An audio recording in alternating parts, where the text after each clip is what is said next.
Salutations, everyone! Welcome back to another Total Warhammer 3 guide. I'm Lord Forwind, and today we're going to be talking about 10 tips on how to play Slaanesh Better.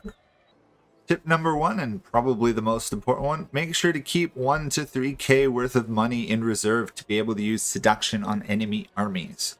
So the seducers of Slaanesh here, when you attack, you have the ability to seduce units to your side. All told, you're probably going to need at least a couple K to do it. Higher units are more valuable, but sometimes specialized units are great. So you want to seduce them to your side. They will be destroyed after the battle, but you can get some money back from winning the battle with them. So make sure you have a reserve so you can use seduction, because you want to use it as much as possible. Tip 2. Slaanesh is very defensive if you use seduction and sacrificial lords to delay enemies. So one concept a lot of people are misled by is the fact that Slaanesh, like many of the other demons of the chaos, should be an offensive faction. I would like to argue that they're defensive on the level of Nurgle, which is quite impressive. In some ways, they're actually better than Nurgle. What I mean by use seduction and sacrificial lords, if your settlement's about to be destroyed, just raise a random lord, and then when the enemy attacks, use seduction to steal 2 or 3 of their units. Those units will be destroyed even if the enemy wins the battle, which is amazing.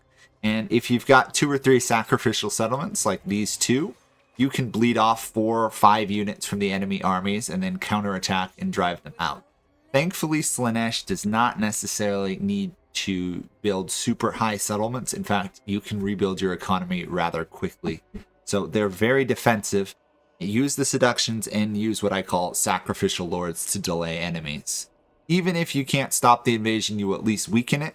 And AIs and other players will tend not to keep going once they start losing 2-3 units every battle. So they'll be down to like 10 or 12 units in an army. That's something garrisons can stop. So it makes it hard to continue an offense against Slaanesh. Tip 3. The Slaaneshi, I guess, economy is based off buildings that depend on what your public order is. So if you build this one here, it's great, gives you money and gives you income from all buildings. However, if we look at the description here as well, if your public order falls below, or if your public order gets negative, you get -6 control, meaning it's very easy for your provinces to revolt if your public order even dips slightly negative. On the other hand, you have this building here, which when your public order control is below -50, which this helps get you to, you get double the money.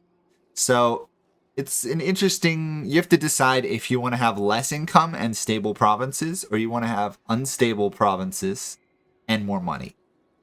It's really your call, but I recommend you kind of decide. If you can afford to and figure out a way to stop that you're controlled just at like 50, -51, -52, then by all means go negative public order. Just be aware that control, also as control builds up here, you get cheaper recruitment as well as growth. Whereas if you're negative down here, you got low growth. You do have better control, which helps a bit, but your recruitment cost is more expensive. So if you're going to do the negative public order money, don't do it in a unit producing province. That's the tip there. Just be aware that that's how you make a lot of money is these guys, but you have some stability issues. Don't do it on your first province. Probably your second province you take in the game, whether in Immortal Empires or the other game mode. It's probably your second province you generate money, not your first province, which should be your unit recruiting province. Tip 4. The seducers of Slaanesh rely heavily on hammer and anvil tactics. If you've played Bretonnia, you kind of have an idea of how this faction is played. Now, obviously, it's different. You don't have peasants. Instead, you have the marauders of Slaanesh, which are, with whips in particular, very tanky and very hard to kill. Even though they're level 1 infantry, they will hold down a lot longer than you would expect. And most importantly, they have some physical resistance. But that's when you use either your demonettes of chaos or your very powerful cavalry to flank. The reason this succeeds is units like the demonettes of chaos are very powerful, and some of the upgraded ones, let's see if I can find them here. They have devastating flanker, where they double the charge bonus. So when they charge in, this is not 35 charge, it's 70 charge. In fact, the base ones have it as well. So it'd be 60. It gets really ridiculous on some of their high level cav. Let's see. These guys double it to 80. So that's an additional 80 to their melee attack and defense for a short period of time. Can't leave them in combat too long or that bonus goes away. But you have got a great tanky front line with your marauders and other melee units. And then if you pull off flanks, you'll crush the enemy. It's very powerful. Slaanesh struggles, though, in straight battles. So factions that are super tanky, like Khorne factions, Dwarven factions, you struggle to breach. Thankfully, you do have armor penetration, but those are ones where the charges struggle. Anybody that has spearmen can counter you decently well. But hammer and anvils, don't just throw your troops into melee in a straight line and attempt to win. Flanking, maneuvering is key to winning a battle as Slaanesh, even if you've seduced enemy units. Tip 5, and this one is on here because people get this mechanic confused. It's very hard to fully seduce and then vassalize factions early on. Most people come into this, they go, oh, I can get vassals by just seduction and stuff. Yes, but no. Your seduction mechanics go up based off if you've got cult and corruption, diplomacy, if you apply gifts using heroes or battles to the enemy. The problem is most factions have racial resistance, which resists like 3 or 4. And if they've got more than like 3 or 4 settlements, they're very hard to fully seduce. It's much easier to seduce factions late game. Especially seducing factions that are not chaos aligned is extraordinarily difficult. Getting the high elves, I've conquered this island several times as the seducers of Slaanesh. I've only managed to vassalize maybe 2 of them, and that took a lot of effort. I was unable to do it peacefully. I had to do it through violence, gifts, and just high-level corruption. So don't expect to get lots of vassals anyway, and right now, they need to rework how vassals work as this faction anyhow. Tip 6. Try to seduce legendary lord factions rather than generic ones. So for example, I'm at war with these guys, Trace here, as well as Kothik later on. Don't try and seduce these factions. If you're going to seduce a faction to join your side, go for one of the legendary lords ones. So like Alariel, Tyrion, Altharion. Go for those ones of the high elves if you're going to do it. And if you're fighting other factions, get the ones with the immortal lords. Part of the reason is those factions tend to survive better, and they can also control corruption better, which really makes a difference. Minor factions, it's not worth vassalize a faction that only has 2 settlements and can never grow. If you vassalize a legendary lord, they're going to have a full stack, and if you go to war, they'll probably take 2-3 settlements, which makes them way more useful than a couple minor vassals that can't even take anything. Tip 7. Try to build friendships in Norsca early to snag vassals.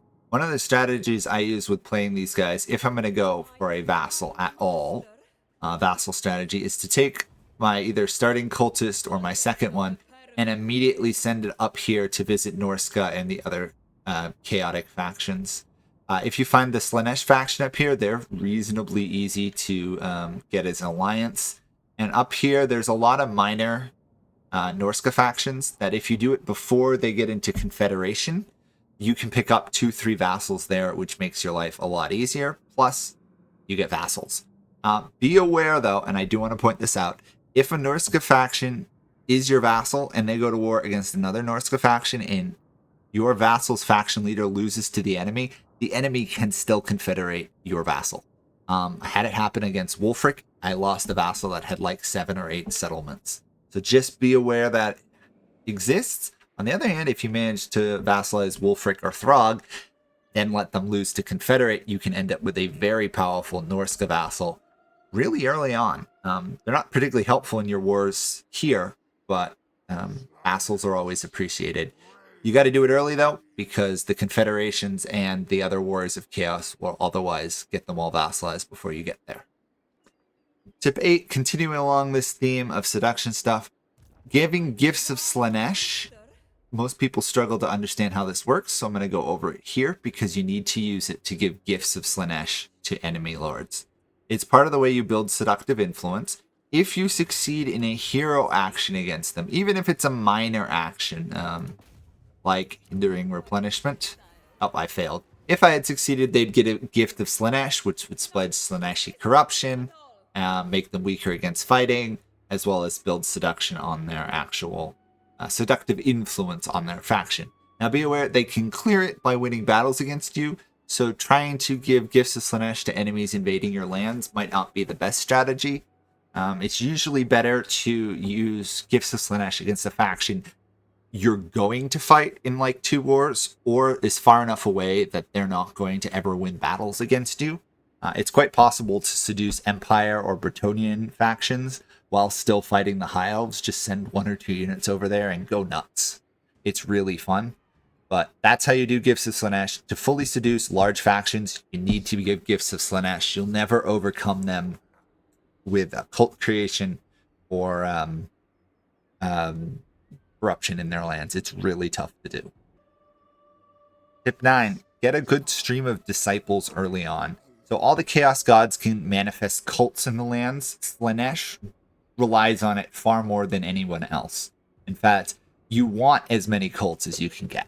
So a cult, when you build it, has a variety of options you can build. Some give money, some give seductive influence, etc. Some can even summon other cultists of Slaanesh, which I recommend you do for the first couple, so you have several heroes to work with. But the ones that give disciples matter the most. Or sorry, devotees, disciples. I kind of call them the same thing. Devotees, we'll go with devotees. The devotees are used for several things. They're used to establish more cults through this proliferate cults mechanic, but they're also used to summon disciple armies. And we're going to get into that in the next tip. But you want a lot of disciples. The more disciples that you get, even if you're generating 5 a turn, there's a building that I think gives 5 a turn. If you have that early on, it makes a difference because you do not have a starting stream of them outside of raiding and other stuff. It makes a big difference. The more disciples you have, the better off you are. Tip 10, the last one. Use disciple armies. I don't know why they swap between devotees and disciples here to make up for your lack of armies. Slaanesh's economy is not particularly great. Yes, you can get some, but a lot of their units are expensive to maintain. For example, 1 building gives you exactly 1 demonettes of Slaanesh at level 3 type stuff, and some of your other units are even more expensive. So you're probably going to have less armies than other factions. Downside is more people are going to declare war against you. Thankfully, you're slightly defensive. But you have a mechanic that is similar to the Khornite one where you can raise a blood host. In fact, Slaanesh can raise a disciple army. If you have enough units in your army, you can, in fact, do this. It is a very powerful thing to do. It's a army that you have to have 10 in your army, so just be aware I can't show it right now. You can use it independently. It suffers attrition if it's not in a heavily corrupted Slaaneshi province. The benefit is, if you do have a corrupted Slaaneshi province, you can summon the disciple army, and it sticks around for basically as long as you keep it around and can support it. You want to use that to breach capital settlements. It's not usually strong enough to go off and take tons of settlements on its own, although it can sometimes take some minor settlements. But it can function as the ability to summon a second army wherever you need it. If you played the Greenskins, you know how powerful Wogs are. This is similar to that in some ways, that you want to use it to go on offense and then probably disband it or send it off to kind of commit suicide against other factions. However, it does require 300 devotees, which is why having cults matter at the beginning and middle of the game. And the more devotees, the more disciple armies you have. Late game, Slaanesh is nigh on unstoppable. Once you're generating like 60, 70 devotees a turn, that's a free army every like 5 or 6 turns. And the armies are decent. So make sure you use disciple armies. Don't forget them. It's quite possible to just go, oh, I've got to work with what units I have. No, Slaanesh can weaken the enemies when they invade, with seduction and raise their own armies really fast. You're very defensive, and you can suddenly go on offense pretty much unmatched by any other faction. And anyhow, that will be it for this guide. Hopefully it's helped you. If it did, please like, comment, subscribe. Those great things that all YouTubers and other people love. If you have your own tips, by all means, leave them below. Starting strategies are very fun. Sorry I wasn't able to get super in-depth on mechanic. I do have a long guide for this faction, which I do recommend you go watch if you haven't and want to know why certain things are done certain ways. And outside of that, thanks for watching. I'll see you all in another guide or let's play. Bye for now.